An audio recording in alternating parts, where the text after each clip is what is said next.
And as summer kicks off, families head to the pools, the lakes, they splash pads all across the Charlotte metro. One local organization is on a mission to make sure every child is safe and thriving in the water. Bringing in Allie Gaines, joining us now from Charlotte Aquatics here in the Live Impact studio. Allie, thanks for coming in. Absolutely excited to be here. Such an important topic, right, for families right now as we think about our summer plans and even Memorial Day weekend, which is next week. And why is swimming safety so important for families to think about? Yeah, absolutely. You know, swim safety is important to think about year round, right? You know, it's not just in summertime, but this is such a critical time for parents to really tune in and start to understand what are the safety education tips that they should be teaching their kids? What are the drowning prevention statistics? Normally I get invited to be on the news after we've had a community incident, right? And so I'm super excited to be here today. Hopefully ahead of that, hopefully our families and our parents who are watching today can kind of take some things away. But drowning is the #1 leading cause of death for kids 1 to 4. The single leading cause of death. So it is extremely prevalent. It's also the second leading cause of unintentional death for kids 5 to 14. So this is very widespread and super important for us to be talking about. So I'm excited to be here. Why is drowning the #1 cause? You know, it's interesting that you bring it up because a lot of times when I speak to parents and I mention that statistic, they're also surprised. And I think that's part of the underlying issue. I don't think that the education is out there and that we're talking about it as much as we need to. You know, a lot of parents know, oh, drowning is scary, we have to be careful around the water, but some of the foundational education pieces that we teach our kids, like never cross the street without looking, stranger danger, right? You know, we talk to our kids about stranger danger all the time. Don't play with knives, you know. Swim education needs to be part of that basic foundational conversation so that we can be educating our kids. And so what ages are we talking about?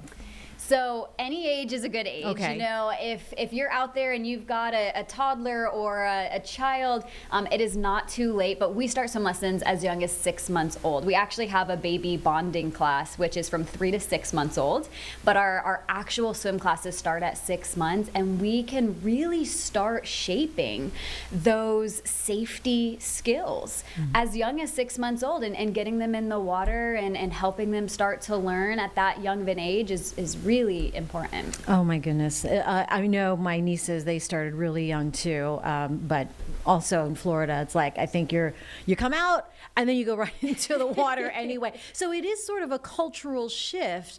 And you said, you know, we should think about it year round, but especially now top of mind as swimming safety is also a good, I mean, you know, why not now then if you haven't thought about it right now?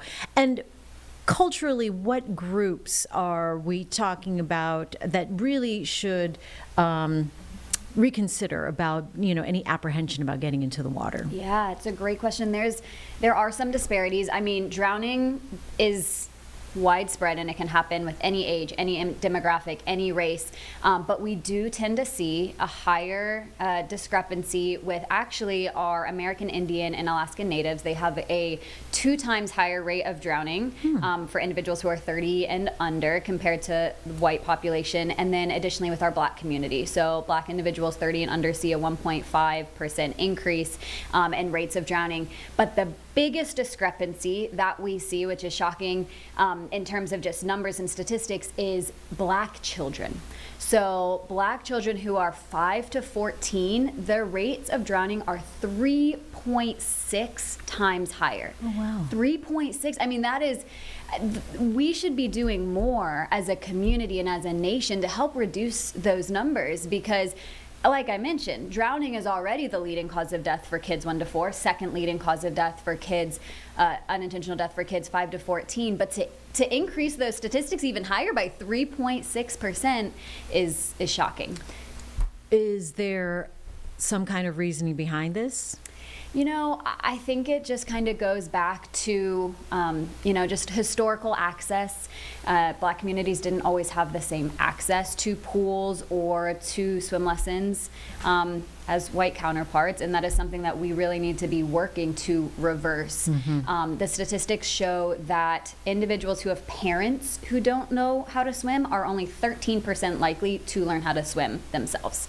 And so we need to be breaking this cycle of teaching our kids how to swim so that they can go on and teach their kids how to swim. It's actually interesting, when we first started teaching swim lessons way back many years ago, we only taught kids, and then we started getting a lot of parents who came and said, I don't know how to swim. If my child would ever get in trouble, I wouldn't know what to do. I don't know how to swim. And so then we developed an adult program so that adults can learn how to swim for themselves, so that they can save themselves if they were to ever get an emergency, and then obviously help their children as well if their children were to get into yeah, absolutely. So let's talk about then safety around a pool, lake, what have you. What are some of the things that parents should do right now and think about top of mind when they are out by the water? Yeah, absolutely. So an easy acronym I like to say are the ABCs. So A stands for adult supervision.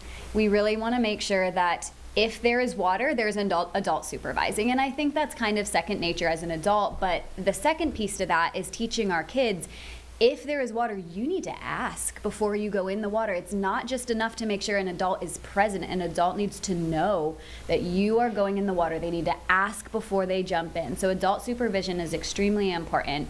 And I'll go through the rest of the ABCs, but I'd love to come back and chat about that a little bit further. But B stands for barriers, so making sure that there are fences around a pool at least 4 feet high. They should have self-latching gates, so the gates that just kind of open and stay open are not as protective, obviously. And then C stands for classes, so making sure that you know CPR, you know child CPR, and then also swim classes, because swim classes reduce the risk of drowning by 88%. So I mean, very widely, swim lessons are critical, and drowning is preventable, and so doing what we can to put those factors in place. And swim lessons are accessible, right? You don't have to be of a certain income. You don't have to belong to the club to learn. Exactly.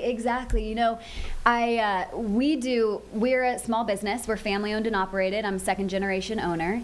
And there's a lot that we do in our community to be making sure that we get that information out there. We partner with preschools. We partner with elementary schools to go in and provide water safety story time for the children. We do different events. I am doing a presentation in June with Early Head Start, which is an organization that provides resources to low-income families. But I think the message is that, swim lessons, it's not necessarily a financial barrier, because if you ask somebody, what would you pay to keep your child safe? Anything, right? Like to keep your child alive. But I think the piece that's missing is the education factor of why is this so important and how often does this happen? So going back to our adult supervision. ABC. Yeah, sorry. No, you're fine. Over 80% of drownings actually happen with an adult present.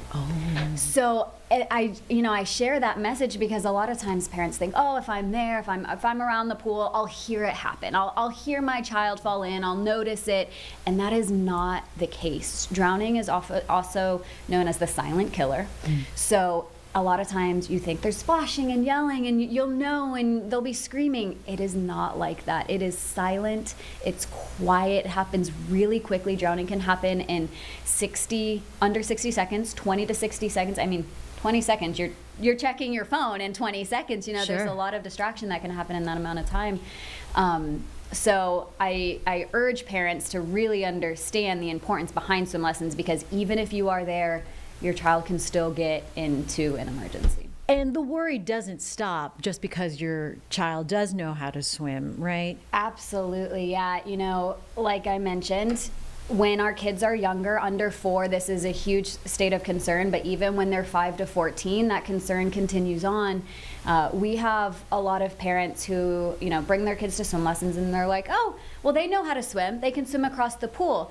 Absolutely, and that's extremely important. But, as these kids get a little bit older and they're hanging out with friends and they're playing, and especially our boys who are going wild, they're trying to keep up with their peers. Or sometimes they're in the deep end and something might kind of, get to them and make them nervous. And so in those scenarios, yes, you may be able to swim across the pool in a very controlled environment, but in a state of panic, are you able to still save yourself? And when you're in a state of exhaustion because you've been playing all day or trying to keep up with friends, are you still able to hold those same skills? Yeah, good point. You brought a life jacket here because there are differences between the floaty or safety devices, right? Yes. What are we talking about? So a life jacket, everybody who's watching, please wear your life jackets.